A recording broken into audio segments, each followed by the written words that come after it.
What's going on, guys? Welcome back to WWE Network and Show, where I, Graham G.S. and Matthews, break down all the original content I watch on the WWE Network. Today we're talking the latest episode of Table for Three featuring JBL, Teddy Long, and Ron Simmons. Of course, JBL and Ron Simmons, the APA. And then Teddy Long, how does he fit in here?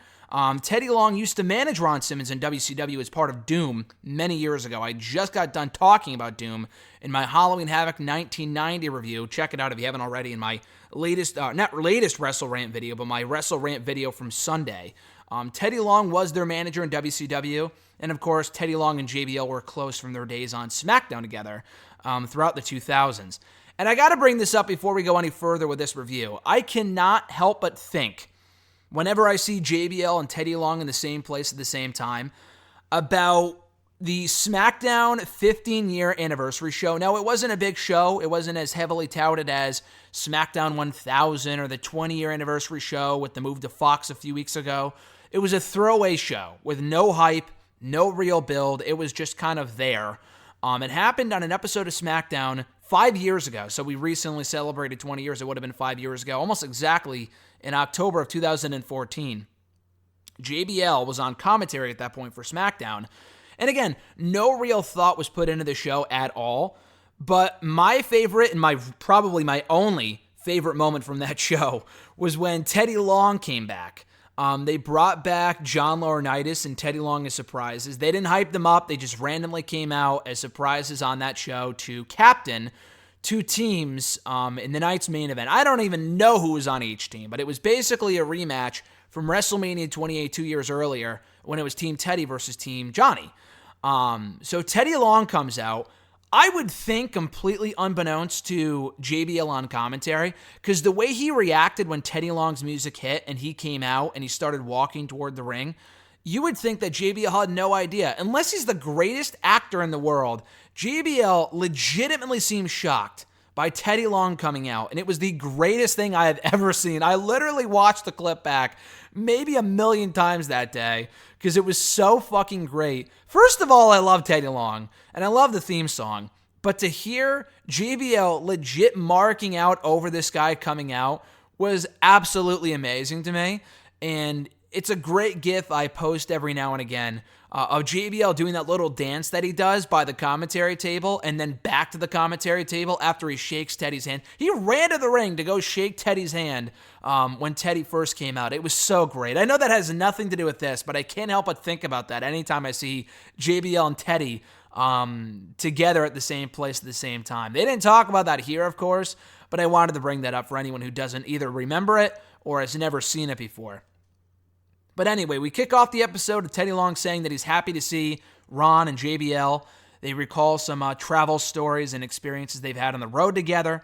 Teddy Long also talks about why he associated himself with JBL and Ron from time to time many years ago. And JBL brought up how, Teddy said, listen, I always held your shit. Whenever you guys went drinking and stuff like that, I never lost a car, I never lost a wallet, I never lost anything. Despite the fact I owe you guys a lot of money, because I guess JBL and Ron, that's a running gag with those guys, that Teddy owes them both a lot of money. And he says later on a quote that I love. He goes, "You'll never be broke if someone owes you money," which is a hilarious quote. But JBL goes, listen, you may not have lost any of those things, but one time you did lose Ron on the road. And Teddy's like, listen, that wasn't my intention. I did not mean to lose Ron, but we were going to the bathroom. I forgot about you. It was this whole story. It was really, really funny. Ron Simmons also brings up how it's different today in terms of social media and people have phones. JBL says, back in the day when we were on the road, we were back in the day. But this is, he's accurate when he says this. He's not lying. He goes, well, back in our day, we didn't have cell phones. So really on the road, we just kind of talked with ourselves. We talked with each other. What a concept. And Simmons says that as a result of that, it's really, the social media and the cell phones and everything else has really taken away from the camaraderie that the boys and girls have. Because on the road, nowadays they could just kind of listen to music on their phones or be on their phones in terms of texting and surfing the web and stuff like that. Yes, I did just say surfing the web. Back in the day, though, years ago when there were no cell phones around, they just kind of talked with each other and got closer with each other, whether they liked each other or not. In this case, obviously, they did. Teddy Long recalls a story about how Butch Reed, when he was riding with him one time, they stopped at every fucking stop so Butch Reed can make a phone call on the road. Who he was calling, we don't know, but Teddy was so pissed that he had to stop every 10 minutes so Butch Reed can make a phone call on the payphones because they didn't have cell phones back then. JBL, on a similar note, tells a story about Butch Reed and Manny Fernandez getting in a fight at a bar one time that I guess did not end very well. APA say that Teddy Long has really done it all in the business, from refereeing, managing, being a general manager, and they even bring up the dumb little dance that Teddy's notorious for. The funny thing is, a fan like myself, I started watching in 2008. So if I hadn't gone back and done my research and become as big of a fan as I am of professional wrestling, I would have never known that Teddy Long was a manager and a referee at several points throughout his career in, NWA, WCW, WWE. I would have never known that, ever, which is pretty incredible. But yeah, APA say, JBL and Ron bring up how Teddy Long has really done it all.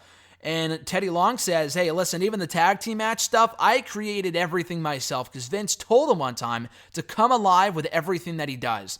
So Teddy made it a point to really emphasize the tag team thing. And look, all these years later, that's really what he's known for, moreover than anything else, including the managing and, being the general manager and being a referee. That's the shit that he's known for, is the tag team stuff, for better or for worse.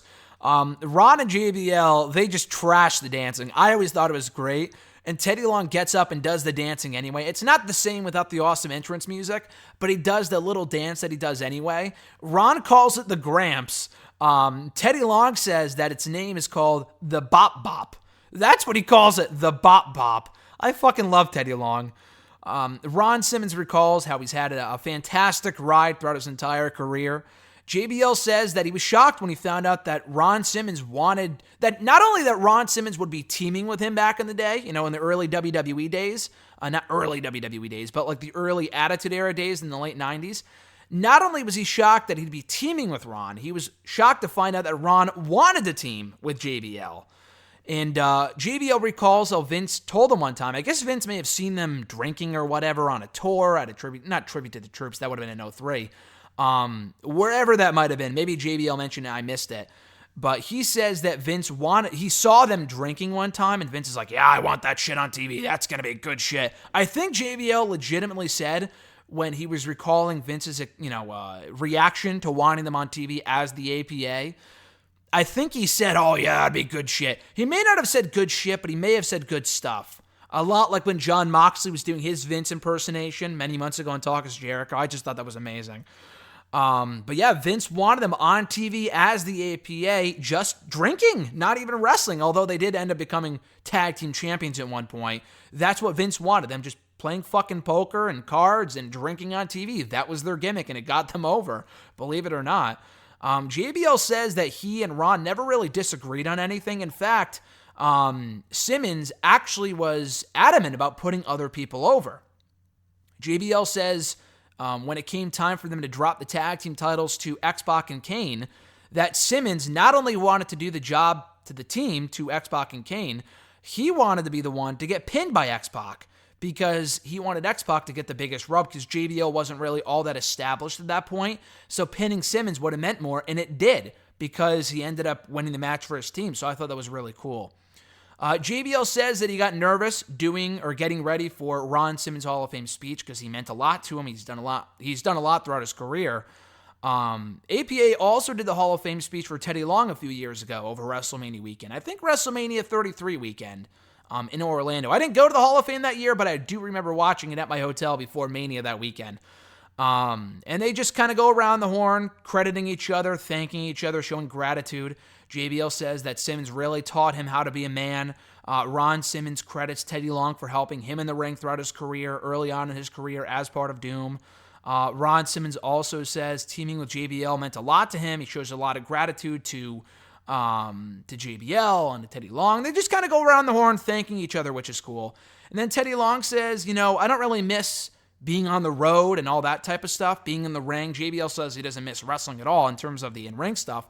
But all three of them do miss being on the road in the sense where they miss being around each other. They miss the family aspect of the business. And then to close out the episode, it would not be an appearance from Ron Simmons without the signature damn, which he closes out the episode with. So a very good episode of Table for Three. If you're not a fan of the old school stuff, if you're not a fan of the Doom days or the APA or even Teddy Long's GM days, this episode may not be for you, but I thoroughly enjoyed a lot of great stories here. You can tell that all three guys really missed each other. They really mean a lot to each other. They're very good friends. And it was great to see that, the camaraderie that I mentioned earlier on this episode of Table for Three. So a very good episode of Table for Three. Be sure to check it out on the WWE Network. Appetite for the APA, available now on the network. So with that being said, I will be back with the new network and show on Friday, covering Total Divas Season 9, Episode 4 or 5, I want to say. I think it's Episode 5, if I'm not mistaken. So we'll be back on Friday covering that. In the meantime, though, thank you guys for checking out my review of Table for Three. Be sure to like this video, drop a comment, share the video, and subscribe to the channel for more content. Until next time, guys, I'm Graham G.S. Matthews, and I'll catch your ass down the road.